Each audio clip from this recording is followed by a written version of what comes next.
Hello, CUX here, and in this video I'm going to be showing you a couple of my favourite Spore creatures. Well, first of all we have the Skyvo, which is like a colourful bird parrot creature. I made this one about 6 years ago.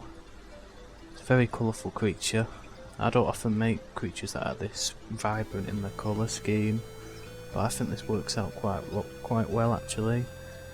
I actually think it came from a creature, from an actual gaming session in Spore, so I actually evolved it from a cell stage. As I said, lots of nice colours. I like the green effect on the beak. I like the little small crest on top, I think that's a nice detail. I believe I also added like hands to the wings as well. I'll just confirm that.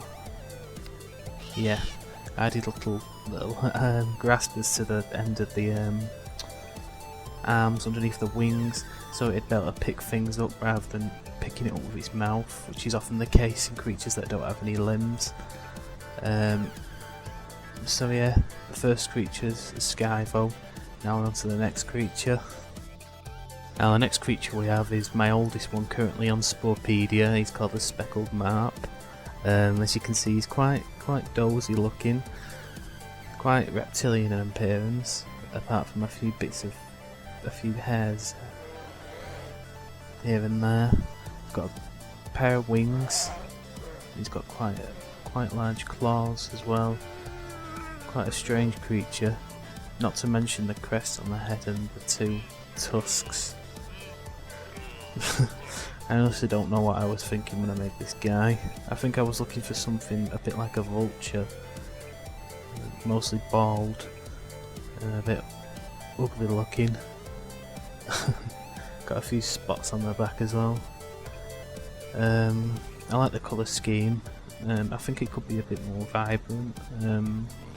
But again, it is my first creature, oldest creature that's currently on Sporepedia, so I think it's quite a piece of history, bearing in mind that Spore's about, what is it, nearly 7 years old I think. Oh, it might be 8 years old even, Spore, so quite an achievement. Anyway, I think I'll go on to my next creature now. Now this next creature is a bit more recent. I actually used him in one of my tutorials how to export Spore creations to 3ds Max. As you can see, he's called Frump. He's quite frog-like in appearance. He's got a row of spikes on his back, quite a lot of spikes on his tail, which he uses to spit poison. That's a weapon part. Webbed feet. 2 small eyes. I quite like the effect these little eyes have. They had like an amount of cuteness to the creature. 2 little nostrils at the top. Yeah, I like making creatures that are quite simple on Spore. I think they have like a sort of cute effect. Obviously, I think I've made quite a few complex creatures as well. I've certainly seen quite a few complex creatures created in Spore, and it must take an awful lot of time to make them, but I think I like keeping a lot of creatures simple because I think it helps keep in line with the theme that Spore actually has, because most of the creatures in the game are quite cartoony and with a bit of realism every now and then again doesn't help. It doesn't hurt. So yeah, we have the Frump. Time for the next creature. The next creature we have is Mummy Shortlegs. Again, another basic creature. Hilarious name. I like creating quite humorous creatures. Big eyes again, cute. Mostly pink colour scheme to keep with the femininity of the theme of Mummy Shortlegs. Stripes. I don't really like creating creatures that are quite plain in regards to the colours. I always like to add a bit of extra on like stripes or spots to make it a bit more exciting. Got a little proboscis at the front, not a very complex creature, not a very creature that's good at surviving. Big wings. The wings in Spore don't actually influence the skill of the creature's flying ability, unfortunately, so which is one thing I think is pretty silly really, because the wing shape should actually influence the creature's skills, but obviously that would make things a bit too easy, so that's probably the reason why they changed it, so you get different levels of wings. I know these insect wings are the lowest level and the highest level are the bird wings. And the feet also have an influence as well. If the feet have got a good jumping ability, it allows the creature to get a good lift in the air.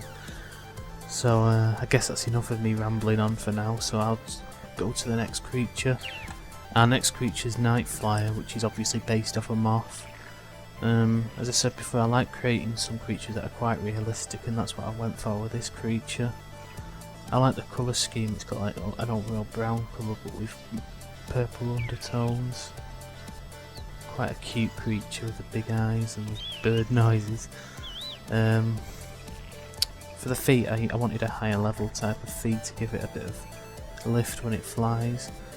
At least I think that's what these particular feet give the creature. I like the walking animations. It's often hit and miss with the animations in Spore, particularly the walking animations. Like for example, if you made like a spider creature, sometimes they might not always animate in the way you'd expect them to. Like all the legs on one side might move all together, or they might not move in the particular way that you wanted them to. But I'm quite happy with the way this creature animates. Another hit and miss that's often common is with tripod creatures, where it's like the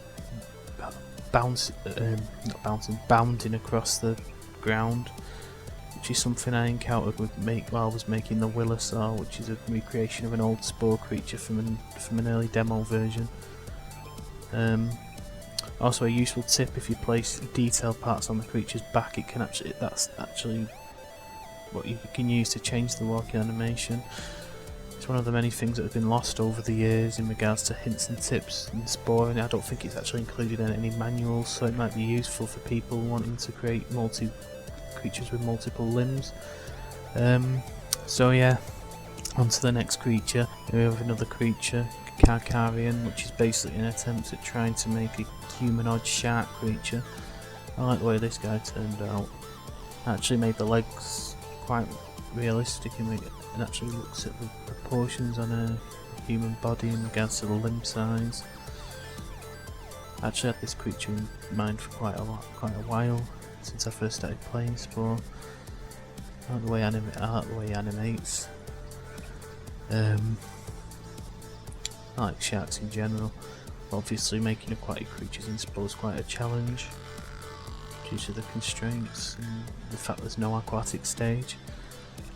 So I think I'll be moving on to the next and final creature. Now the final creature I'll be looking at is Grostar, which is basically a cross between a slug and a hippopotamus. I made this quite a while ago and I really like the design and the use of colours. I think it's actually been through quite a lot of different revisions, and this is the final one. And actually it's one of my more realistic looking creatures because most are quite cartoony. Most are quite simple as well, as I said before. The walking animation's a bit iffy because it's only got short legs. If they were a bit longer then maybe they would be a bit more, they wouldn't move as fast. Which is the thing I think ruins it quite a bit because it doesn't look like a very fast moving creature. I like the use of the eyes, I like the mouth as well, it's quite intimidating. So yeah, I think that's the last of the creatures I'm going to have a look at today. Drop me a message if you like, and if you like this video make sure to subscribe because hopefully I'll have another video up next week. So until then, bye.